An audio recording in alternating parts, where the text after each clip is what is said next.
escuchas y arrancamos este programa del día de hoy escuchando una banda de puta madre, pero antes déjame contarte que esta sección lo que hacemos nosotros es intentar redefinir, repensar un poco todo lo que rodea a la industria de la música, una industria que ha cambiado un montón en estos últimos años. Pensá que antes necesitabas barcos, containers para que un disco te llegue hasta tus manos de cualquier parte del mundo y todo eso se ha cambiado.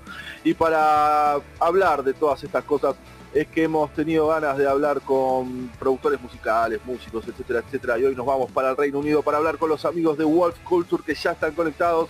Hi, how are you, my friend? My name is Manu, there is Raul, are you listening good? Yes. Yeah, I can hear you great, yeah. Brilliant.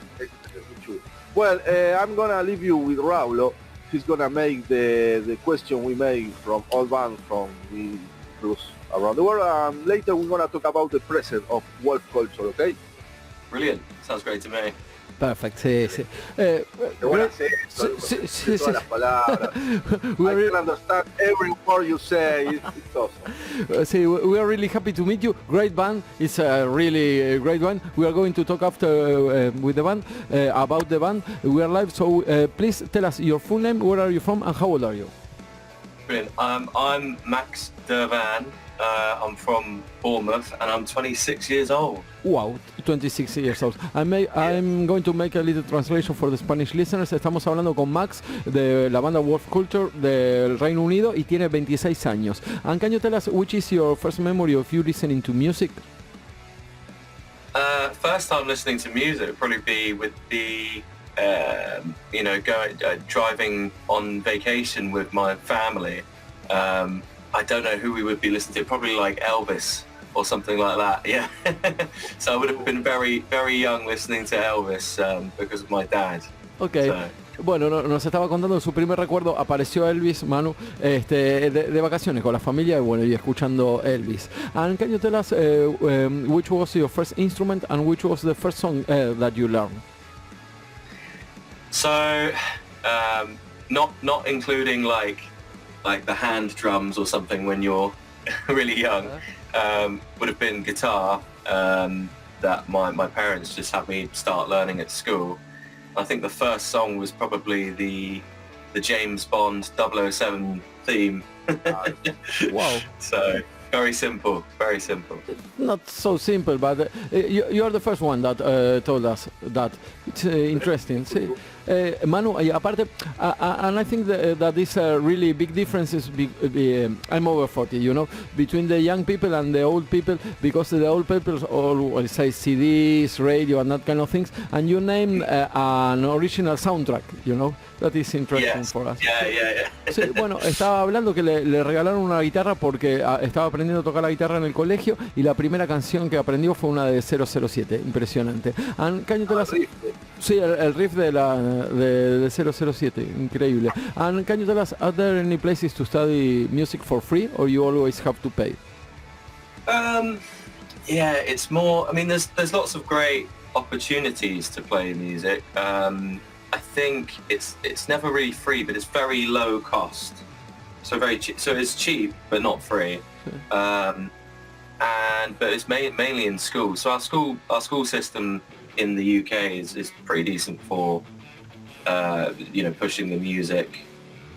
So definitely there's a sort of generalized music lesson where it's mainly just kids sitting down with like those electronic keyboards where you hit the button and it's like DJ. It's like that. That's usually what most kids do with that, but I don't know. That's how I found some of my earliest band members there. So. Sí, but I have like a personal question because Manu is now in Buenos Aires, I'm in Spain, and I think this is my thought because in the UK you have the chance to study music, and then when you went like professional, you have to really pay for it. In France, you have the chance to study music and the government then gives you money, and in North Europe you have the chance to study music, then the government support, but if you want to play, you can't play for free. That is true? What do you think about that?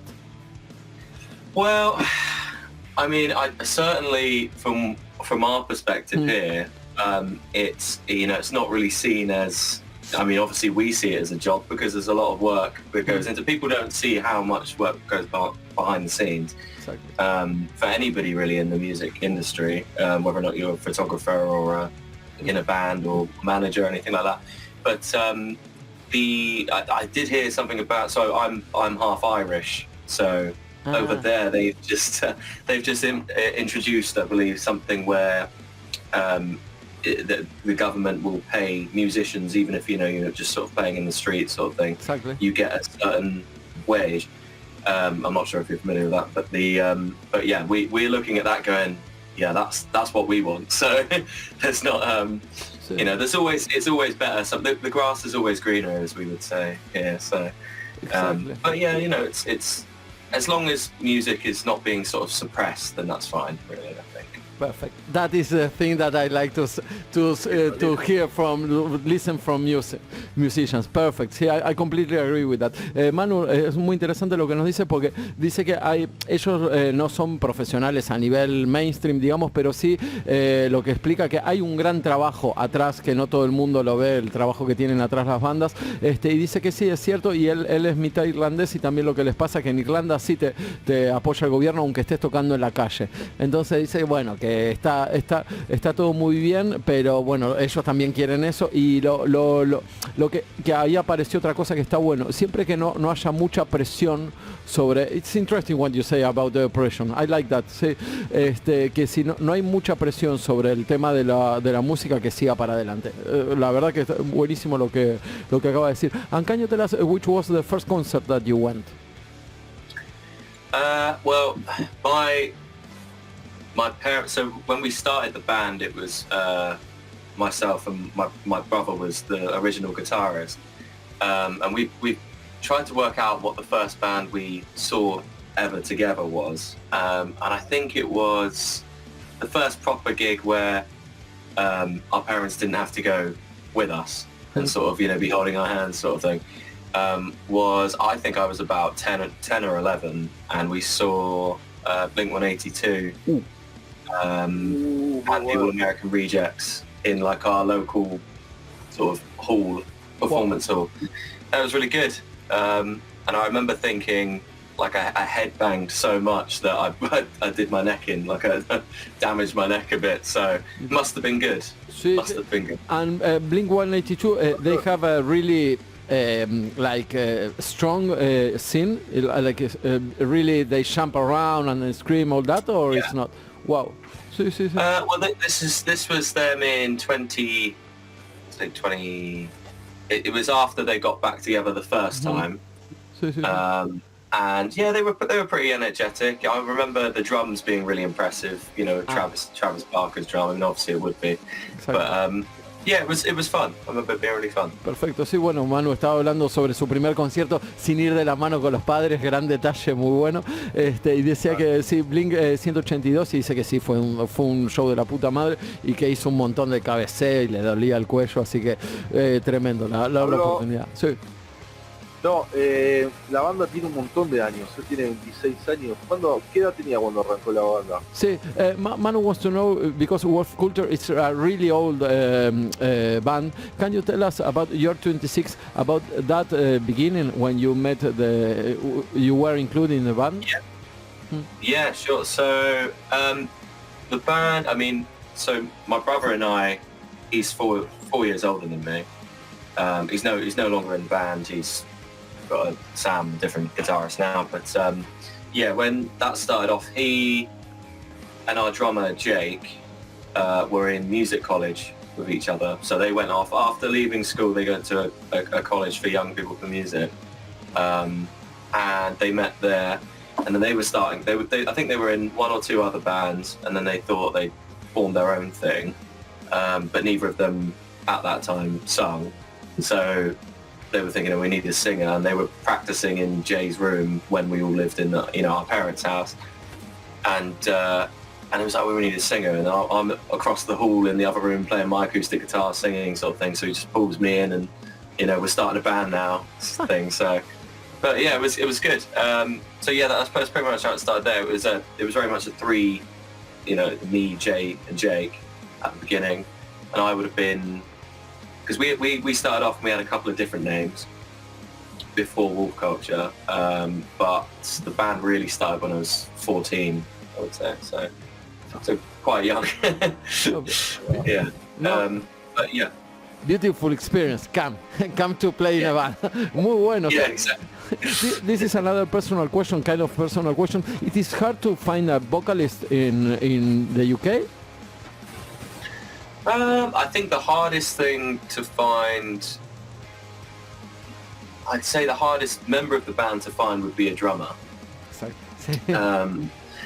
Probably not. I think everybody, vocalist is one of those things where everybody thinks they can sing, or there's especially in the scene, there's a few people that sort of think they can sing and then can't. So it's whether or not somebody might call themselves a vocalist or a drummer or something, and then you get them in and you're like, oh, this is not good. Me encanta, Manu. I like that you're really honest. Es súper honesto con lo que está contando, es buenísimo. ¿Sí? It's beautiful what you're saying. ¿Sí? I completely agree. I think Manu is a guitar player and I'm a bass player, and we always need a drummer here, but yeah, not for now. So you understand. You understand. Yeah, of course. In May of 2018, you released your first EP, The Devil's Plans for Idle Hands. How was the recording process of that first EP? That one, for us, obviously, being all the way back in 2018, it was very special for us because it was our first professional recording. We'd done some demos and stuff before. But the way that came about was we had recorded with a friend of ours some very trashy, sort of loose demos for some songs, two of which we just scrapped before this album anyway, or the EP. And we sent it off to a bunch of different record labels. We're like, we're going to get signed this year. I was going from high school into college, so I was like 16 or something. And I was like, yeah, we're going to get signed, we're going to be big, rich and famous this year, as you think when you're 16. So recorded those demos, sent them off to a bunch of labels, and we got a really good vibe from this newly founded indie label called Common Ground. And they took a shine to us and said, we want to release an EP with you guys. Do you want to take these two songs from these demos and re-record everything, and have you got anything new? And we had a couple of new songs, and so we hopped in then a proper, it was recorded mainly in bedrooms. That first one, it was I think we did the drums and the singing in with proper mics in a studio, but still quite DIY. And then all the guitars in the producer's really good producer called Mike White. He does a lot of stuff with a band called, I'm not sure if you know, State Champs. He's done a lot of work with them. So yeah, really enjoyed recording with him. It was definitely a learning curve because we haven't ever really sort of sat there and go, right, you've got to get this perfect. The red light's on, you do it. But yeah, really fun, and it was just a great experience all around. Had loads of fun, it was a very natural experience, and all of those songs we had, sort of the way they were written was we jammed. I would start to write those ones, and then we jammed them together in a room, which as our career's gone on, we've started doing that less. But it works just for various different reasons. But at that time, we were like, we all need to play together in a room. In Jay's bedroom at my parents' house, annoying the neighbours, and just writing songs. Yeah, so a really good formulative experience, that one. First experience, great. And in August of this year, you released your last single, I'm Not Your Therapist. You changed many things in the recording process. It's less that I suppose, yes, we have changed quite a few. I mean, we've had quite a few lineup changes. It's always been myself and Jake, so myself on vocals and guitar and songwriting, and Jake on drums. But now we've got Sam on lead guitar as well. So we've got no bassist. So we're in the market if you want to play bass, fans. You mentioned you play bass. Yeah. Yeah. But our sort of, oh, very nice. Oh, I like the artwork on there. Very good. Our writing process is more now because I've become more. I'm better with using like Logic and self-producing our demos. So it will start off with me sort of in this room that I'm in at the moment, and just sort of demoing some stuff. And then when I think we've got something decent, I'll take it to the other two, and then we'll try it in a practice room and sort of bash it out that way. Whereas before, with the first EP, it would be, let's just all stand in a room and make noise until something sounds slightly good. So it's a bit more streamlined, and it saves the hearing a bit more. And the drunk. And the drinking. Yeah, exactly. It's probably more productive. Exactly. Manu, ¿alguna pregunta? Okay. I don't know in what part of the UK you are, but in London you have the Abbey Road, the Olympic Studio. You have a lot of the best studios in the world, and I want to know is that kind of studio are affordable, accessible to band like Wolf Culture, or they are very expensive and So are they like accessible studios in the UK for like small bands when you're starting out? Yeah. No, but I want to know Abbey Road, Olympic Studio, Real World Studio, Metropolis, that kind of studio, the studio high level quality. They are the most the best in the world, you know. Yeah. So we've tried to always sort of keep things as even when we have been, because we're currently unsigned as a band, but when we were signed, we were trying to keep things sort of as DIY, sort of underground as possible with the studios. Still, it's a lot of money to record with these professionals. We, those moments when we thought, well, do we spend, a lot of money, thousands on this one producer to do perhaps maybe one or two songs, or do we get 7 songs, or which is where we were sort of at with our second EP, Dying in the Living Room, which I think we made the right call. We just wanted to, it's better that we get more music out there than it be like this super polished and sound like a boy band sort of thing. Not necessarily, but it should sort of speak for itself. So hopefully that answers your question. No, thanks for your explanation. It's great. Always remember that Manu is in Argentina, I'm in Catalonia, and we don't know these kind of things, This is really interesting for us. Muy bueno, sí, Manu. Es como la guitarra, como los instrumentos, como todo. Aparte, and it depends on your artistic, way of the band too. It's really nice what you're saying. Igual acá en Argentina, Pablo, lo que se da aquí en Argentina, what's going to happen now is we have great studio and very cheap now because they are almost quiebra. Sí. They are almost gone, because nobody wants to rent a big studio now in Argentina. Right. All the people recording their house. So they became cheap. It's sad to see. I suppose it's one of those things that comes with after the COVID outbreak and locking down and everything. Claro. I think especially people realised that they could record at home easier, and then they got better at it, and now everybody's sort of just honing that skill, which is good. It's good to see, but there's certain character and history that comes with these big these big studios and these producers that come with it as well, that it would be sad to see gone. Hopefully we don't lose them. Sí, exactly. Imagine that for us in Argentina, it's a part of the marketing, for bands. This is the band that went to Abbey Road, and it's like, wow, man, that kind of thing. It's part we of have a lot of bands. We have a lot of bands. Hay un disco que es un asado en Abbey Road. A barbecue in Abbey Road is a record from about un asado in Abbey Road. It's incredible. Abbey Road, I think, is the one that I hear the most. Exactly.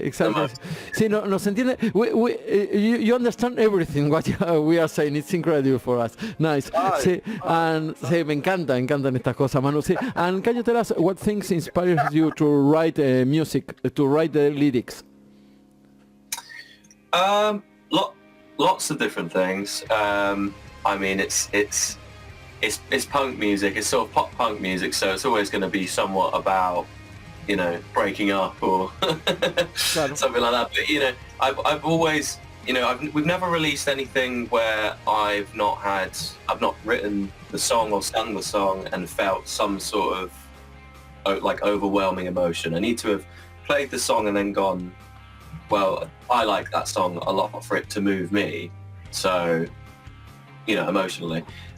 So yeah, I pretty much it could be about anything. I mean, if I felt like, I don't know, if taxes got too much or something, you know, it could be anything. But yeah, no, it's usually I will combine a lot of experiences that I've had in relationships, whether or not it be romantic or just with friends or anything like that. I'll combine that and think, well, this could all be about one person in a story. So it's definitely all pieces of myself glued together with a bit of fiction, which is nice for me because I can sing them and go, oh, I know who this is about, or, you know, and then everybody else is like, oh, this is a song about a dog or something, you know. Perfect. It's nice to have inspiration from everywhere or everything. Can you tell us, what do you think about artificial intelligence? Well, yeah, the way that, because the thing is, when I start researching about AI, it just makes me sad.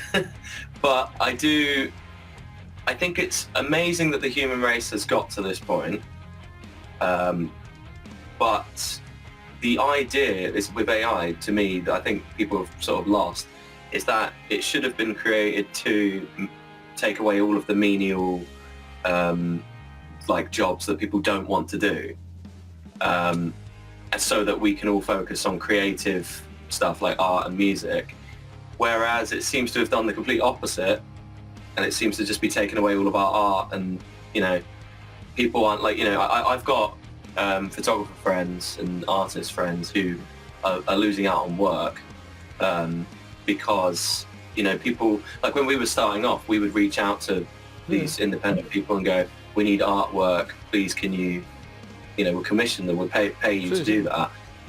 Whereas now there's a lot of, it's hard because when you are starting out, it's a very grey area. There's definitely a good debate to be had there, but when you're starting off and you're very, very small and you're perhaps a teenager and you have no money, it would be a lot easier to reach for an AI artwork and be like, that's our record now.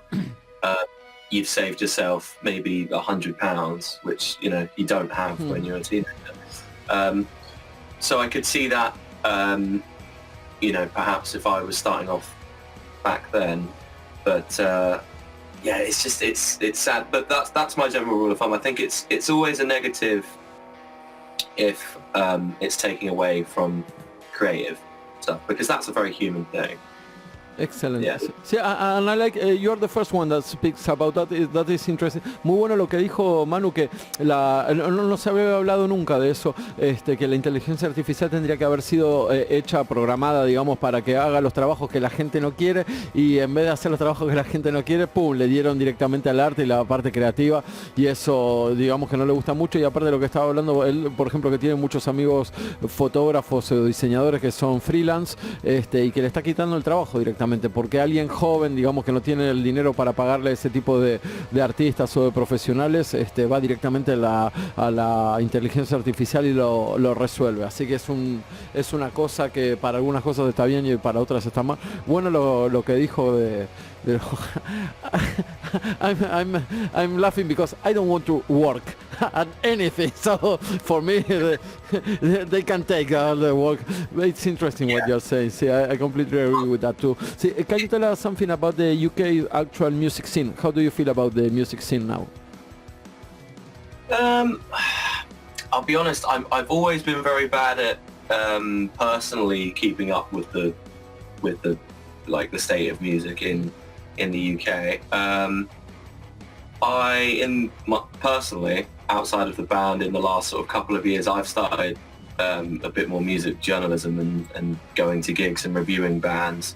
But that's more on my local scene sort of area. And that's amazing. I mean, it's very inspiring to go out and see, like, you know, most of the time, like teenagers or, you know, people younger than myself or sometimes older than myself. And it's just a complete new sound. And you're like, well, I hope they will still be a band in a couple of years' time, because it's hard to survive that, you know, that journey when, you know, it's more DIY now and it's self-releases and you don't get the backing from labels so much. So I think that's, I would imagine, across the UK, a thing where, you know, there's a lot of people that are quite bitter about, they'll say you have to be rich, like already, or like your parents are rich or something like that for you to get anywhere in the music. And I don't think that's the case, but it is becoming more. There is more of a gap there where doesn't matter how good you are, you can't survive the maybe 2 or 3 years that you have to put in of just touring, losing money, like this is your life sort of thing, and like, you know, living off of noodles and ramen and soup and stuff like that, because most people by the end of that, if they're not given money by a label, which is happening less and less, then they can't afford to keep it going. So, but I mean, the music's still brilliant.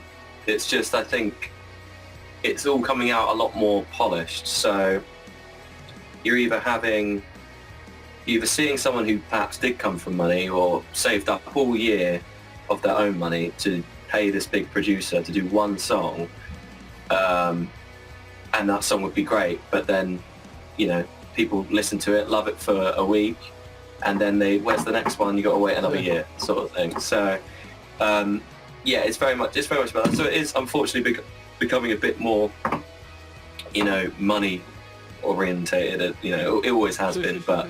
No, but I think you're a good person. You know why? Because you were like in the other room, like come to play to a band, and you like that, and you hope that everyone gets that. Claro, ahí está. Manu, es bueno, porque lo agarraron los hermanos para que toquen una banda y le gustó, ¿entendés? Y él desea que todo el mundo tenga esa posibilidad también. The opportunity, you know, to play music, that is the important thing, you know. And then, if money comes, okay, but the chance, no, to exactly to make music and that kind of things is incredible. See, I like that because of you. I would say just to round that question off, I would say it used to be, I think, possible to be quite, you know, in an underground band and have all of these great, you know, fans that will come out to shows and just live from gig to gig, and that be fine. You can live, you know, you wouldn't have gold chains or anything, but but you could survive doing that. I think now you can't even do that now. And you also see a lot of there'll be less bands of like 4 pieces, 3 pieces, and it's more a solo act with a touring band or a duo with a lot of backing tracks, which is fine. I'm not against backing tracks. I mean, we utilize that sort of thing, but not so much that if the backing track cut out, we couldn't play. You know what I mean? You still want to. It's just to enhance it a little bit. See, of course. And after COVID, it came really big, that kind of things. See, I think that people are making music in their home instead of being with other people, you know. See, I completely agree with that. Manu, ¿alguna pregunta? No, I think Raulo have a crush on you, my friend Max. No, I like when I meet honest people. I never see you. Sí, no, cheers. I like to speak with honest people, you know, and I feel that you want music to be part of everybody's life, you know, no matter what happens, and that is important. I think that is important. See, no matter the money or anything. And can you tell us something about Wolf Culture future plans, just to close the interview? Well, we're three great friends that have known each other, you know. So Sam, the new guitarist, I say new guitarist, he's been in the band for a few years now. But yeah, we've all been friends for over 10 years now, and we love making music. We all have our own sort of side projects as well, and we will always keep making music with each other. We've got 2 more songs that we recorded at the ranch with Kel Pinchin, so Awkward, which you played, and Therapist, all recorded with him, and we really think this next batch of songs is the best stuff we've ever done. So I think it would be great. Hope you guys enjoy it as well. Sí, perfecto. Manu, si te parece, cerramos. Sí, perfecto. Sí, I really enjoyed to meet you. We are going to finish the interview. We are going to play I'm Not Your Therapist. Can you tell us what that song represents to you? Therapist is one of the more fun ones that was about.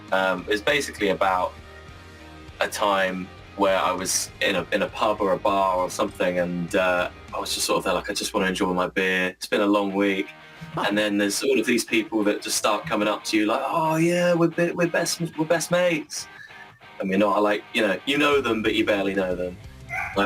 And then they start talking about like their problems and stuff, but they're all like, oh, my girlfriend, she's getting on my nerves or something.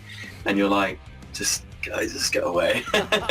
So it's I'm not your therapist, I'm just pissed. So that's it. Thank you very much for your time. We really enjoyed to meet you. We keep in touch, okay? Thank you. Thank you. Bye-bye. Thank you. Bye-bye.